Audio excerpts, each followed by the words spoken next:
before releasing you to the other rooms, probably will just take 5 minutes questions because Hamuda will not be around for the remaining of the session.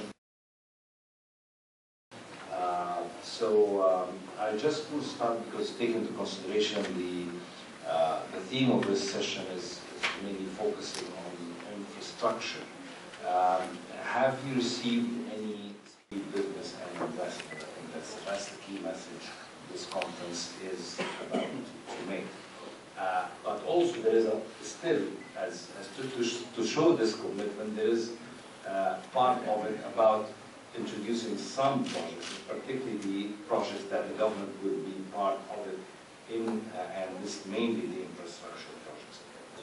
Can you highlight on some of these projects, if any, just to give our audience an idea? Obviously, yours is an excellent point. Obviously, the conference is first of all about having people in the Egyptian economy, but it comes with a lot of illustrations based on projects. The project component of this conference is very important, and each sector session is divided into a sector presentation and a sub-session dedicated to projects. Obviously, today, considering the needs of the Egyptian economy and considering the shortages in some of the key infrastructure at large, infrastructure is a major topic of this conference. Be it public works, but also energy infrastructure that is important. For the whole economy and for the kickstart of some of the key. So obviously, infrastructure will be the underlying word behind every single session there. There is no special session dedicated to infrastructure, but it's a major component of all the key sectors presented in this conference, including, by the way, the non-sectorial sessions, such as the one dedicated to the Suez Canal corridor. Obviously, there will be a presentation, and Dr. Yahya knows more than I do in this, on the whole master plan and the whole future of this area. But it first relies on a presentation of what are the enabling infrastructure that will help develop economic activities in such a strategic zone. So, to answer your question, infrastructure is probably the motto of this conference. It's through infrastructure that the government will enable private sector investment in the new economic agent. Any questions before Hamuda meets us? My name is Marco Ferrioli, and I am the representative of SACE, the Italian Export Trade Agency. The question is, we understand the conference will be, of course, a tremendous opportunity for the country to present to the world an investment plan, projects, to explain the process, the reforms that are implemented. Actually, what is true is that many projects will depend on funds provided from foreign investors, countries. The question is whether the conference will be also the occasion for the government to commit itself for this kind of financial aspects. I mean, there will be maybe a strategic project where the government will have to commit itself with the budget, with the signature of the Ministry of Finance. There will be other projects that maybe you intend to finance through PPP schemes. Nevertheless, maybe the situation of the country is still on a very preliminary stage to structure such kind of PPP facilities. So my question is. As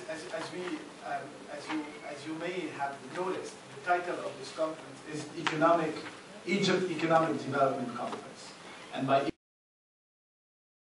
show by economic development is that this is obviously an investor event, but it's also a development event. And by development, it means that there are some developmental needs that will be addressed there.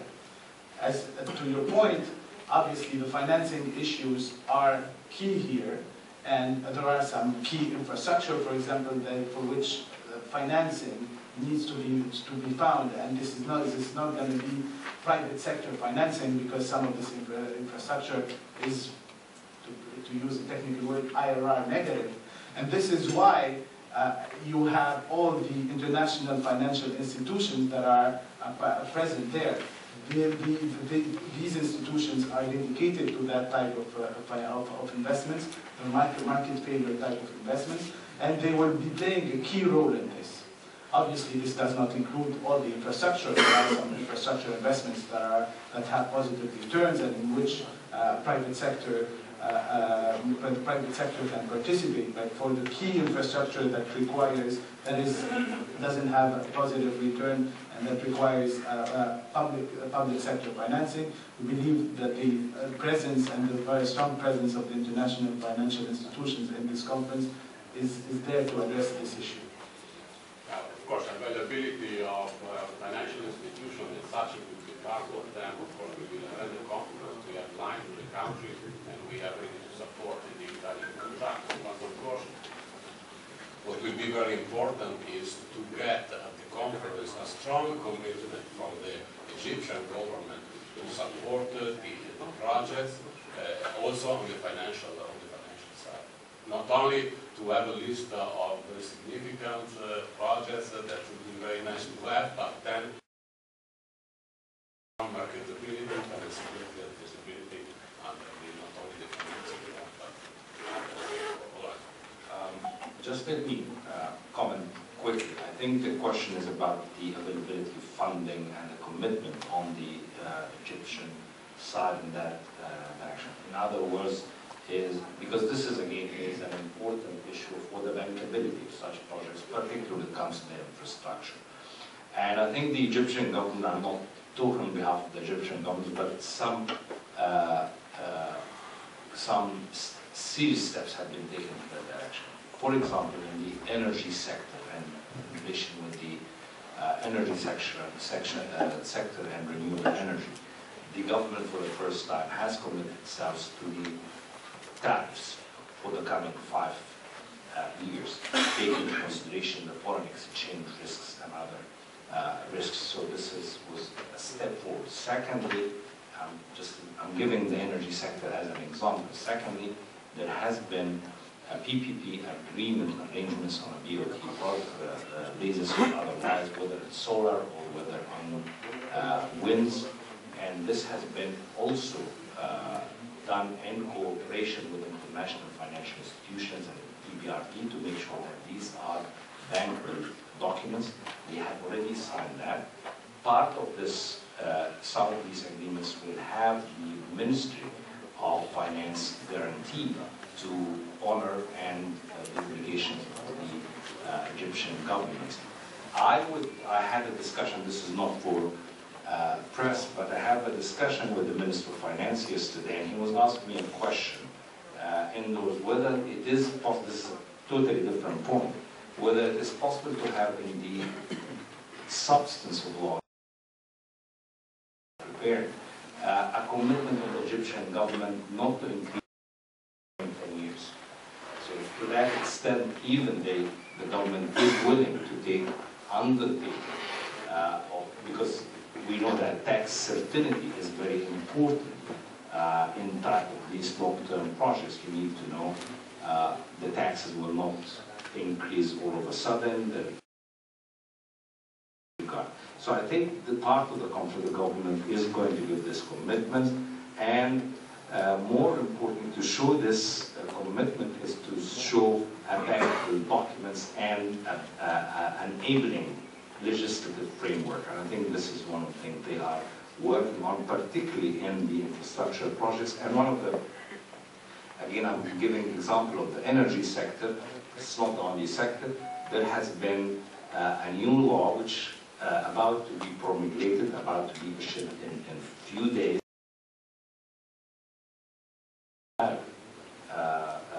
electricity sector to make sure that the projects will be bankable, the governments will be, the tariffs will be clear, and all international practices are reflected.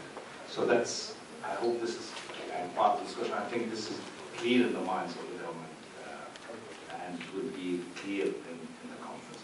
I think we have time to take one more question and then we close. To pick on what you're saying, just to find a word, I think also a very important aspect in this regard is what the central bank has been doing and announcing as well. There has been. So we can't hear. Sorry, just to build on what Mr. Saladin was saying, I think also another component that is very important is what the central bank has been announcing and doing. As you all have noticed, there has been a slight devaluation in the pound that is very much towards the better alignment of the pound that some of the foreign investors were confronted to. In this regard, it also helps the financing issues and the financial flows of investments to Egypt. Thank you. I think due to the time, we'll just release you to continue. I will just invite Mr. Mohammed Maher to join us.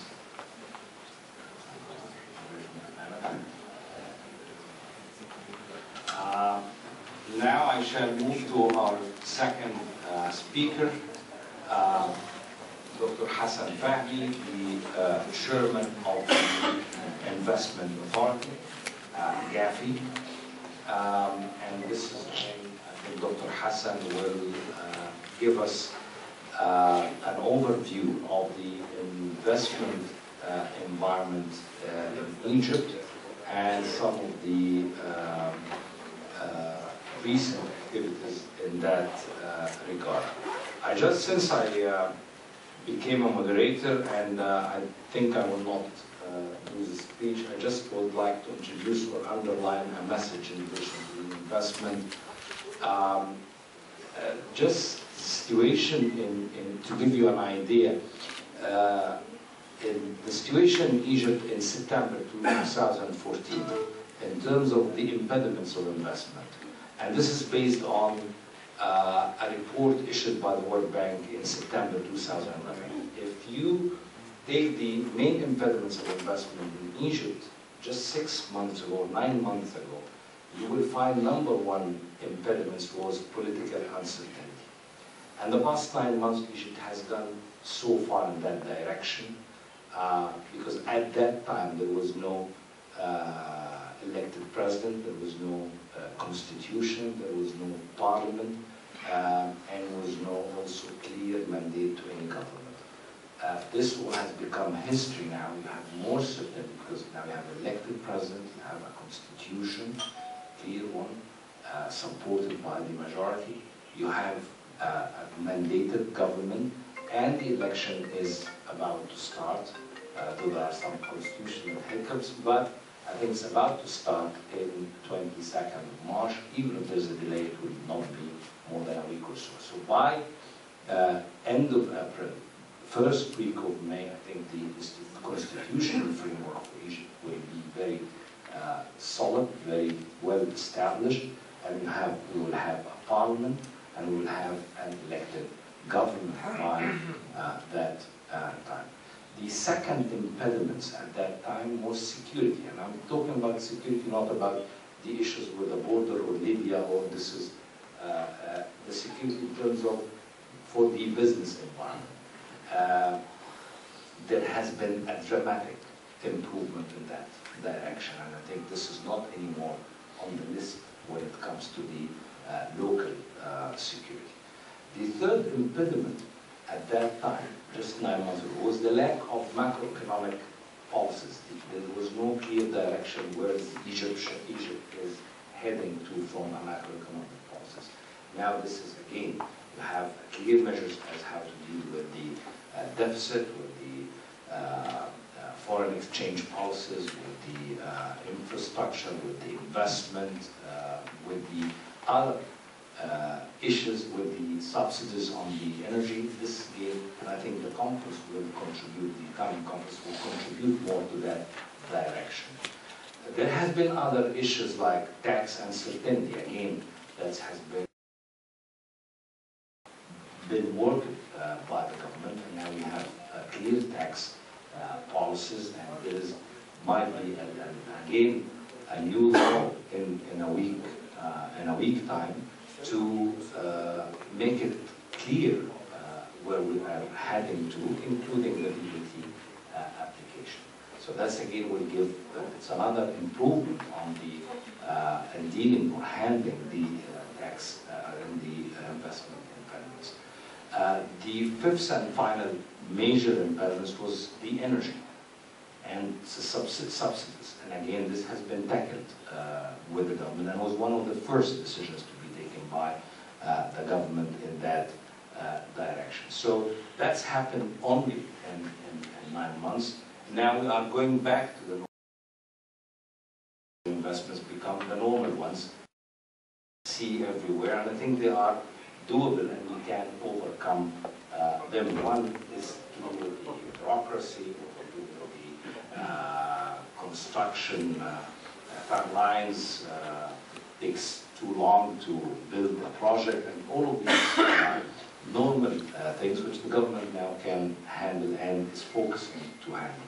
That's, I think, is just an introduction to Dr. Hassan Fahmi's presentation to just highlight where the investment authority now is focusing on and what you can offer to the investors. Dr. Hassan, please.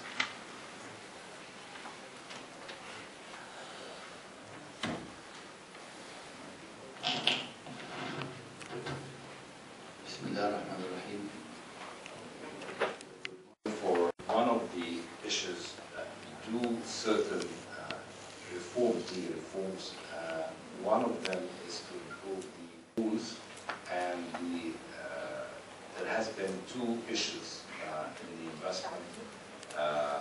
One is the concept of the one-stop shop in Egypt, because one of the main impediments for investment in Egypt is the varieties and different authorities that invest in hands of you, and sometimes you get into the position where you have a conflict between these periods to get their approvals, the final approvals, so the timeline is still quite long, and this has been the main complaint in different aspects, whether you when you establish a new business or whether you have other things like changing your license or increasing the capital, or different approvals are required. So that's one of the things the government is working and trying to complete before the coming conference. The other main problem, which also the President needs to tackle, is the allocation of lands. That's a big issue in Egypt, allocation of necessary lands.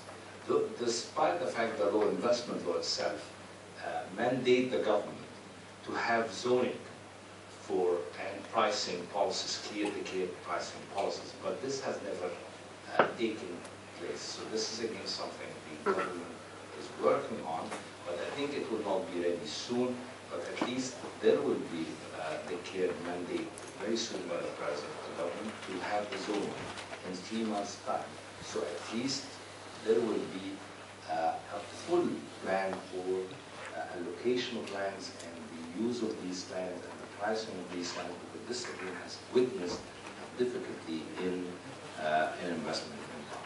There are other amendments proposed for the legal reform to be made, sectorial ones, like the energy, the electricity, the ITC, to simplify the or allow the PPP schemes. The same applied on seaports and dry ports. There has been also some amendments to the company law proposed recently. Even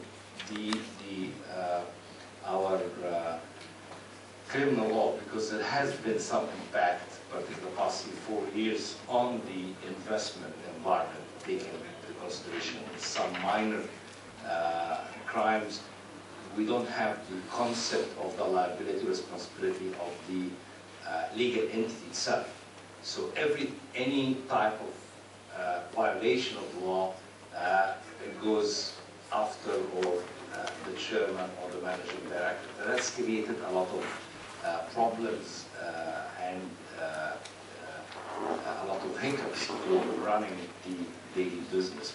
Because especially on the real estate business, every single day you have tens of violations to the environments and other things, and you end up with facing criminal charges 10, 20, 30 every year. So was not very helpful because this is again some other amendments to be taken. I think the government is about to issue this. So that's again sending a positive message and acknowledgement by the government. There are certain problems need to be tackled seriously and very quickly. Now I will move to our third speaker, engineer Hussein from Arab Contractors. Arab Contractors is a public company owned by the government. However, it is one of our largest construction companies in Egypt. It has been heavily involved in most of our public works and international and infrastructure projects. Arab Contractors also has a lot of business in Africa and is pioneering this direction. Engineer Hussein will give us some highlights on the new infrastructure projects taking place and Arab Contractors' perspective